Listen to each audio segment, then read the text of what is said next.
warahmatullahi wabarakatuh.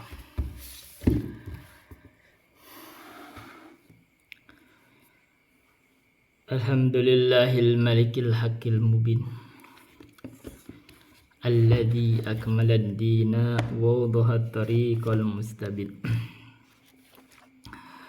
Wa asyhadu an la ilaha illallah wahdahu la syarikalah syahadatan yarjul muwahhidu bihan najata yaumaddin.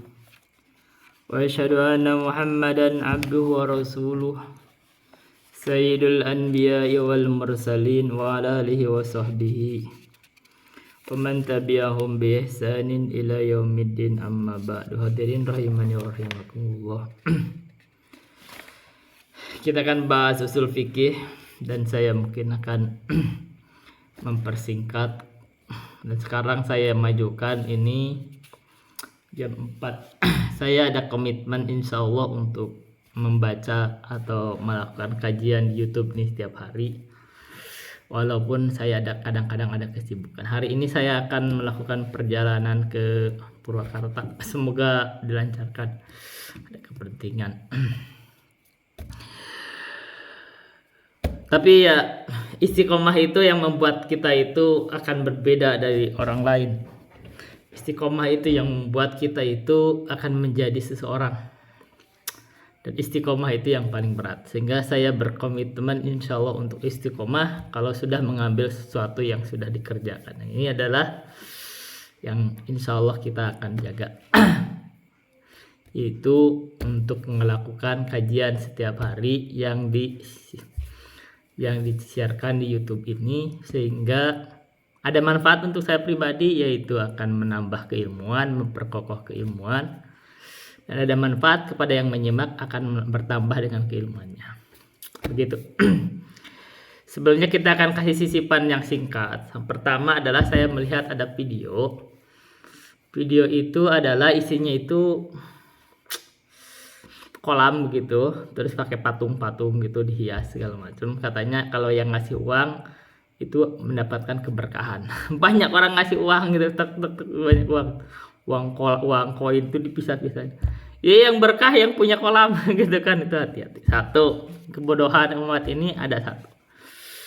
Kita ini sebenarnya ada satu di dalam satu masyarakat yang banyak tipu menipu, dan tipu menipu itu dengan istilah-istilah yang mistis tadi, kadang dengan berbalut keagamaan, yang disisip-sisipkan untuk menipu, sebenarnya untuk meraih keuntungan gitu. Ini satu contohnya. Atau orang yang bangun kuburan, Anda tahu kan, kalau yang bangun kuburan bangun dikeramatkan, ini ada proyek untuk menyedot keuangan masyarakat. Orang datang ke sana masuk ngasih kenceleng. Itu untuk apa? Nyedot uang. Begitu. Nyedot uang masyarakat sebenarnya. Ya benar, orang itu berkah yang berkah yang punya kuburan itu. Punya proyek, walaupun orang nggak tahu yang ngasih uang gitu pergi ke sana, kadang ada yang bayar tuh kesyirikan. Karena kita kasih dibuka. Nah, kita ini yang ketiga, contoh yang begitu. Ini ada proses eksploitasi umat. Haul, dikerjakanlah haul setiap tahun tuh dalam rangka memperingati ada berkah. Iya berkah untuk yang ngadain haul, karena begitu diundang semua itu mereka itu ada motif bahwa ingin mengumpulkan uang jamaah. Itu kan lumayan kalau setiap orang ngasih amplop 50.000, 100.000, kalau dari sekian banyak kaya raya, ya kan? Padahal haul sendiri kalau di teks hukumnya apa, itu bid'ah. Contoh. Atau istighosah, diadakanlah istighosah setiap bulan, gelar sorban untuk ngasih. Untuk apa motifnya? Ngambil uang. Jadi sebenarnya nggak murni istighosah, nggak murni apa itu istighosah setiap bulan itu apa sih, bid'ah juga. Begitu. Jadi sebenarnya kita ini ada di masyarakat yang kuat itu memanfaatkan yang lemah. Salah satunya motifnya ekonomi. Makanya ada ucapan yang menuduh itu. Ucapan saya mendengar salah satu, sebenarnya itu tujuannya itu ada motif ekonomi kok. Kenapa? Karena menggelar sorban untuk ngambil orang sedekah, dan sengaja digelar sorban, orang nggak ngasih kan malu datang gitu. Wah itu kan itu sama dengan meminta secara paksa. Infak iya, tapi infak kalau dibegituin tuh di gelar sorban begitu langsung didatengin orang-orang itu, kalau gak ngasih juga malu gitu kan. Ini salah satu. Jadi nih, saya ini dakwah yang saya sampaikan itu membebaskan umat dari semua bentuk perbudakan.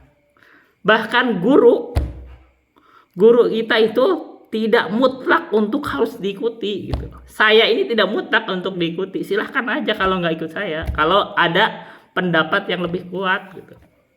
Gak mutlak guru itu untuk diikuti. Guru itu kadang ada salahnya, kalau mutlak diikuti akan tersesat. Jadi kalau Anda dapat pendapat yang lebih kuat, ikuti pendapat itu. Berdasarkan, kalau saya salah tegur aja. Begitu kita bebaskan umat ini dari bentuk penindasan. Itu sudah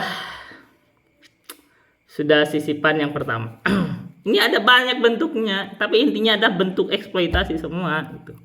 Dengan diembel-embelin keberkahan, embel-embelin ada kolam, ada kuburan, haulan, macam-macam. Bahkan ada yang diwajibkan haul wajib, ada motif tersendiri ya, karena ada motif tertentu di situ. Kenapa dia ngomong diwajibkan begitu? Karena dia memiliki keuntungan gitu. Kalau ada itu berarti orang datang semua ada amplop gitu. Jadi ada motif. Sekarang istighosah segala macam sama aja gitu loh. Jadi hati-hati dengan orang yang punya motif gitu. Kita ini bahkan ngampaikan ilmu gak perlu ada motif, sampein aja. Anda gak perlu ikut saya kalau saya salah. Kalau Anda punya pendapat lebih kuat, atau pendapat itu, atau tegur aja atau bantah aja gitu. Kalau ada perbedaan pendapat supaya terjadi dialog, tapi tidak menuntut ketaatan secara mutlak. Karena sebenarnya kita nggak boleh taat pada terhadap makhluk itu, kecuali ketaatan kepada Allah dan Rasulnya. Karena makhluk itu kadang ada salahnya. Kita ketaatan kepada makhluk itu sepanjang sesuai dengan ketaatan kepada Allah dan Rasulnya. Itu satu. Sisipan yang kedua, saya itu baru membaca suatu status atau pengajian salah satu ustadz atau kiai dari Cirebon. Saya sebut aja namanya Ustadz Fahmi Anjata. Saya perhatikan di Facebook itu. Beliau itu baca kitab, tapi isinya tiba-tiba menghajar tentang status ijazah Pak Jokowi. Katanya ini kalau misalkan ini ijazah Pak Jokowi ini nggak boleh sebut nama Jokowinya, tapi kita udah tahu arahnya. Status ijazah ini misalkan kedzaliman, palsu, orang yang mengikutinya itu kafir, murtad, keluar dari Islam. Nah, saya tuh komentar tuh, iya Anda ini membaca kitab boleh aja, baca bagus, tapi kalau udah diarahkan menjadi sentimental, lalu memponis orang menjadi murtad, wah itu khawatir jatuh ke dalam takfiri. Kayak saya ajak diskusi beliau, kita diskusi deh. Karena saya kalau masalah takfiri, saya tuh pahamlah karakteristik pokok dari khawarij atau takfir itu. Dan ini yang dikhawatirkan, karakteristik kayak begini ini. Hati-hati kalau Anda bertemu sama orang yang punya pesantren, ngaji, jago kitab segala macam, tapi omongannya begitu, wah hati-hati. Nah, saya sampaikan begitu, hati-hati. Ini umat ini kadang kita itu mudah terpukau. Wah gini. Tapi kalau udah gampang memponis orang, bisa menjatuhkan kekafiran, wah itu bahaya besar itu. Bahaya besar. Boleh tidak setuju, boleh berpendapat misalkan seseorang ini anggaplah ijazah Pak Jokowi itu palsu, tapi jangan sampai membuat kafir. Bilang aja palsu. Nih kalau menurut saya ini ada kecenderungan palsu, ya harusnya kita buka aja apa adanya. Tapi jangan sampai bilang kafir, apa sih beda pengafiran gitu loh. Itu namanya berlebihan, nggak boleh. Apa adanya bilang aja. Kalau memang ini bernyanyi sebaiknya palsu, ya kita buka aja. Tapi kan Bareskrim ngomongnya sekarang katanya asli, sekarang kan bingung sekarang. Ya ini Bareskrim di lembaga penegak hukum juga, ya sekarang gimana? Ya udah, sebenarnya sih saya juga jadi nggak mau komentar juga, walaupun saya sendiri mungkin ada pandangan masalah ijazah aja kok jadi ribet. Ini kalau cari ijazah saya gak akan susah-susah saya tunjukkan. Begitu. Tapi kenapa bisa begitu ya? Karena dari awalnya memang diragukan. Harusnya udah dibuka aja. Gak usah mengorbankan lembaga, apalagi misalkan ini Polri, udah dibuka aja. Biarin aja, biar kita tahu bahwa orang yang bersalah itu akan mengakui, akan harus berhadapan dengan akibat perbuatannya. Begitu aja, gak usah melindungi, kita harus menyelamatkan negara ini gitu. Harusnya begitu. Akhirnya kan nanti akan membuat nanti kredibilitas ke Polri itu atau kepercayaan akan kurangnya, kan udah sadar disampaikan, orang nggak percaya juga ya. Itu akan itu penting kita membela lembaga kenegaraan. Sekarang bagaimana caranya? Justru lembaga kenegaraan itu harus dipercaya. Akhirnya kalau misalkan orang tuh masyarakat sebenarnya kagak percaya juga, kalau dia katakan oleh nggak percaya, akhirnya malah lembaganya yang korban gitu. Kita jangan begitu. Tapi jangan sampai bilang murtad. Nah ini saya bilang ini gitu berlebihan. Oke, saya ajak kita boleh nggak sependapat. Menurut saya ini kok meragukan. Boleh aja meragukan, nggak masalah. Kan gitu. Tapi kan kita jangan itu juga, jangan sampai keponis ke keagamaan sampai ponis besar gitu. Ini orang percaya atau mendukung ijazah palsu, kafir. Ya kita jangan sampai begitu juga ya kan, orang kan berhak bersikap. Ada orang bersikap mengatakan itu asli, ada orang yang berhak mengatakan itu palsu. Itu kan memang ini sesuatu yang terbelah di masyarakat. Nah, tapi ya itu bagian dari masalah biasa aja gitu. Itu. Nah, kalau bisa ya memang ada lembaga independen yang memverifikasi, yang kita bisa percaya aja harus. Karena ini ada terkait sama etika bernegara, dan apalagi ini terkait sama praktek kenegaraan kita juga perlu dijaga. Boleh aja gitu loh. Ini apalagi sudah bukan presiden juga kan. Ya udah bukan presiden kok. Banyak yang sudah jadi presiden setelah itu diadili di negara lain juga. Udah kalau udah bukan jadi presiden juga gak masalah. Baik, kita akan bahas sekarang usul fikih. Kemarin kita akan udah sambung pada bahasan al-haqiqah al-urfiyah. Jadi kita masuk bahwa hakikat itu yang ketiga adalah hakikat al-urfiyah. Yaitu wa ma lam yakun lahu haddun fi syar'i wala fil lughati ruji'a fihi ila adatin nasi wa urfihim. Apa yang hukum, apa yang tidak ada padanya itu had, batasan di dalam syara atau juga tidak ada juga dalam lugot, maka dikembalikan hal tersebut kepada kebiasaan manusia atau urfnya.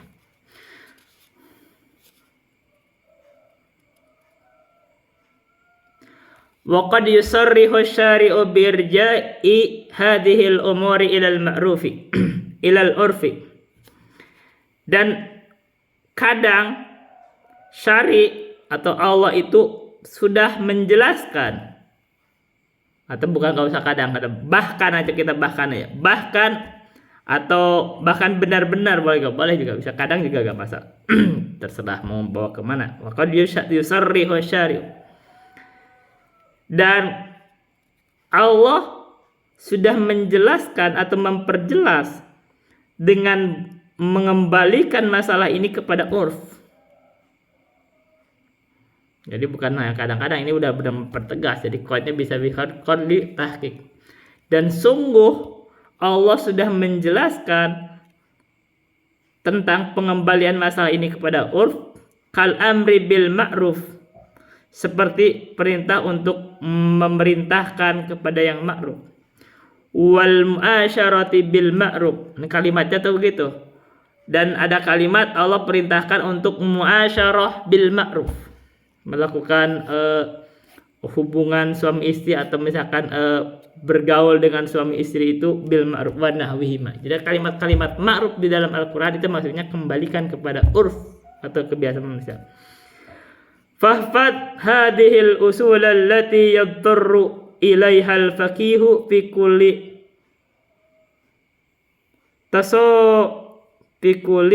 tasarrufatihil fiqhiyati. Nah ini maka hafalkanlah atau pahamilah gitulah, atau hafalkanlah usul-usul ini, yaitu tiga masalah ini, yaitu kembali disebut urf syar'i, urf lugawi, dan urf urfi. allati yaftirru ilaiha, yang sangat dibutuhkan terhadap usul ini oleh al-faqih, orang yang sangat orang ahli fikih, fi kulli tasarrufatihil fiqhiyati, di dalam hal yang terkait dalam maksudnya masalah-masalah fikih begitu. Kita baca dulu sekarang al-haqiqatul urfiyah. Wa ma lam yakun lahu haddun fi syar'i wala fil lughati ruji'a fihi la 'adatin nasi wa urfihim, yani anna hunaka haqiqatan urfiyatan ta'arufan nasu 'alaiha qad takhalafa muqtadal lughati, yakni bahwa sesungguhnya pada hal tersebut ada hakikat urfiyah yang pada manusia pada mengetahui tentang hal tersebut, yang kadang-kadang menyelisihi lugawi. Misalnya dalika seperti perumpamaan dalam hal tersebut adalah fil lugatil arabi, di dalam lugatul arab, anadabata tutlaqu ala kulli ma yadubu alal ardi, walakin ahlul urfi khassu dalika bidawatil arba'i wa ba'dahum khassahu bihayawanin bi'ainihi fahadhi haqiqatun urfiyatun. Misalkan dalam bahasa Arab yang disebut dabah adalah diitlakkan terhadap semua yang melata di muka bumi, tetapi ahli urf kebiasaan adalah mengkhususkan hal tersebut bidawatil arba'i, dengan binatang bumi yang memiliki ini mungkin kaki 4 begitu kan. Wa ba'duhum khassahu bihayawanin bi'aini, dan sebagiannya ada mengkhususkan dengan hewan-hewan dengan bi'ainihi, dengan zatnya tertentu. Fahadihi haqiqatun urfiyatun. Wal khulasatu, kesimpulannya adalah anna ma jaa asy-syari'u bihi wa wada'a lahu haddan fa innana talzamu bidzalikal haddi. Ini kita sekarang bahas kepada kesimpulan merangkum. Kesimpulannya adalah apa saja yang didatangkan oleh Allah dan Allah meletakkan hal tersebut dengan batasan tertentu, maka fa innana nalzamu bidzalikal haddi, maka kita berkomitmen gitu, atau kita memastikan untuk mengikuti batasan tersebut, yaitu berarti hakikat syar'iyah. Misalnya dzalika, perimpamaan hal tersebut adalah qauluhu ta'ala wa aqimus shalah, dirikanlah salat.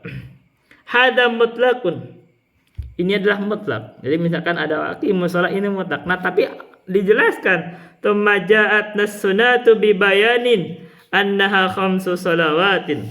Kemudian datang kepada kita itu as-sunnah bibayanin, dengan penjelasan bahwasanya yang dimaksud dengan salat adalah khamsu salawatin, 5 salat. Wa anna salatal fajri rakaatani, dan bahwa sesungguhnya salat subuh itu 2 rakaat. Hada taqidun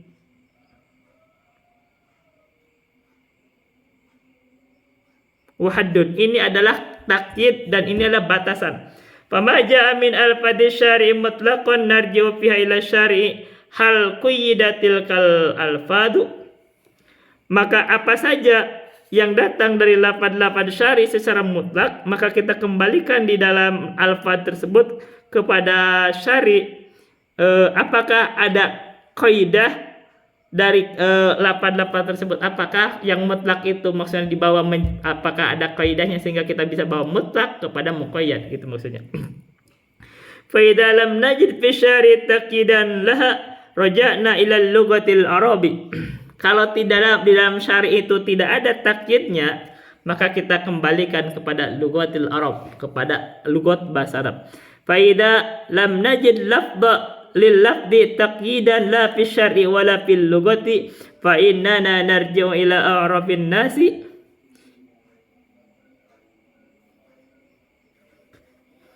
kullu zamanin bihasbihi.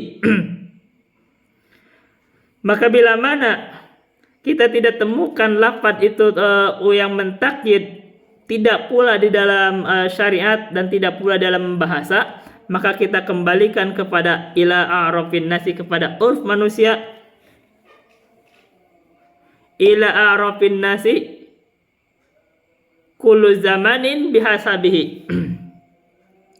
Setiap zaman itu sesuai dengan perkiraannya, masing-masing sesuai dengan ukurannya. Jadi kita itu kalau misalnya tidak ada takyid di dalam syariat atau juga dalam lugawi, maka kita kembalikan kepada urf manusia di setiap zamannya. Itu akan ada perkiraan di zaman itu kan beda-beda. Misalnya dzalika, perumpamaan hal tersebut adalah annahu yushtaratu fil qat'i was-sirqati an yakuna al-malu al-masruqu qad ukhidha min hirjin. Permisahan hal tersebut adalah sesungguhnya disyaratkan di dalam memotong pada pencurian itu bahwasanya harta yang dicuri itu diambil dari tempat pengambilan. Wa hadzal hirzu, ini adalah tempat pengambilannya atau tempat pengambilan itu maksudnya ini adalah tempat penyimpanan tuh. Nah, tempat penyimpanan itu lam yurad tahdiduhu fi lugatil arabi wala fi syar'i. Tidak terwarid batasan tempat penyimpanan yang disebut sesuai seurf itu adalah di dalam lugat Arab atau di dalam syariat. Jadi tempat penyimpanannya seperti apa itu kembalikannya kepada urf. Wabitali naqulu, dan dalam hal tersebut kita berkata narji'u ila arafin nasi, kita kembalikan kepada urf manusia. Fama hafidun nasu bihi misla hadzal mali adatan fa in fama hafidu, maka apa saja yang hafidun nasu gitu, apa saja yang manusia itu menjaganya bihi dengan hal tersebut mislah hadal mali, sesuai dengan perumpamaan harta tersebut, adatan sebagai kebiasaan, ya adatan dari sebagai hal ya. Fa inna nahina idin naqulu hada hirzu dzalika nau'i min anwa'il mali.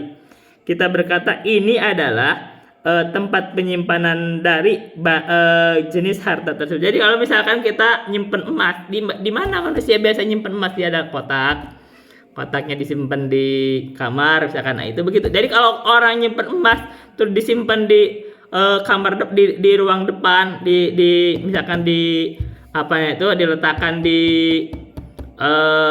ruang tamu misalkan, terus di meja, maka itu berarti bukan di tempat yang hirjun misli, itu bukan berarti kalau ngambil di situ dia gak bisa kena had, gitu maksudnya. Wa qad yusarrihu syari'u bi irjahi ba'dil umuri wal ahkami lil urfi kama qala ta'ala, dan sungguh syari itu telah memperjelas atau mempertegas untuk mengembalikan sebagian perkara itu dan hukumnya tersebut kepada urf, sebagaimana kama qala ta'ala, sebagaimana Allah berfirman walahunna mithlul ladzi alaihinna bil ma'rufi. Walahunna, dan bagi perempuan-perempuan tersebut adalah mithlul ladzi alaihinna bil ma'ruf, semisal dengan apa yang perempuan itu memiliki kewajiban bil ma'ruf, dengan ma'ruf. Jadi maksudnya perempuan-perempuan itu punya hak dan punya kewajiban semisalnya. Wa kama qala ta'ala, dan sebagaimana firman Allah Ta'ala, wal walidatu yurdi'na auladahunna haulaini kamilaini. Perempuan-perempuan yang menyusui itu, perempuan-perempuan yang melahirkan itu, hendaknya dia menyusui anak-anaknya itu 2 tahun secara sempurna. Liman arada ayyutimar radha'ata, bagi siapa yang ingin menyempurnakan penyusuan. Walal mauludi lahu, dan atas ayahnya, ayah dari bayi itu adalah rizquhunna, kewajibannya adalah memberikan rizki atau menafkahi istri-istrinya tersebut, wa kiswatuhunya, dan memberi pakaiannya bil ma'ruf, secara ma'ruf. Maka ukuran ma'ruf itu adalah apa batasannya? Tidak ada batasan dalam syariat, tidak pula ada dalam batasan lugawi, maka dikembalikan kepada urf manusia, yaitu kebiasaan. Jadi tergantung kadar kebiasaan masyarakat setempat dan juga kadar kemampuan. Yakni bihasabil urfi, yaitu menurut pertimbangan urf atau kebiasaan. Fayurja'u fi tahdidi miqdarin nafaqati ila ma yanfiqu zawju min ahlil urfi ala zawjati. Maka dikembalikan di dalam batasan ukuran nafkah terhadap apa yang laki-laki itu atau suami itu menafkahinya dari ahlil urf ala zaujati, dari orang-orang yang urf menurut kebiasaan orang-orang baik, biasanya orang kebiasaan masyarakat setempat, ala zaujati kepada istrinya.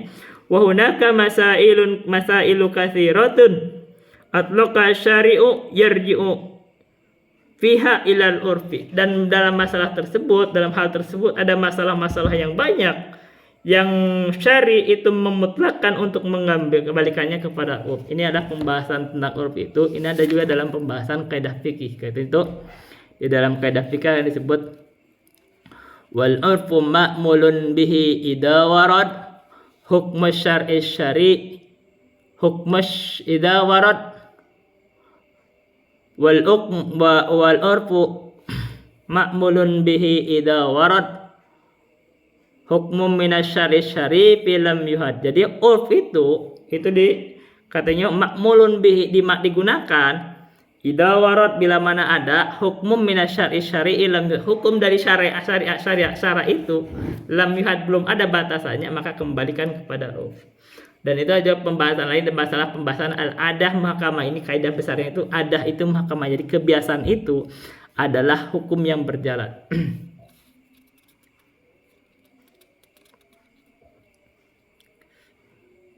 Al-adah mahkamah. Sebentar. Wa turja'ul ahkamu lil yakini wala yuzilu syakul wal asl fi adatina al ibahah hatta yaji'a sariful ibahah. Nah itu asal wal asl fi adatina al ibahah hatta yaji'a